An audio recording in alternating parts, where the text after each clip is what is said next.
விழுப்புரம் மாவட்ட ஆட்சியர் அலுவலக வளாகத்தில் உள்ள கட்டண கழிவறையில் புகுந்த 3 அடி நீளமுள்ள கொம்பேரி மூக்கன் பாம்பை தீயணைப்புத் துறையினர் லாவகமாக பிடித்து காப்பு காட்டிற்குள் விட்டனர்.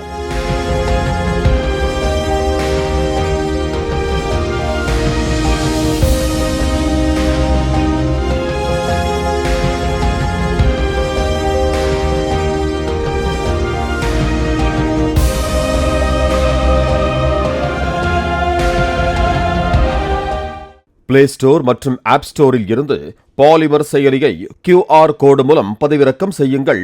செய்திகளை உடனுக்குடன் பெறுங்கள்.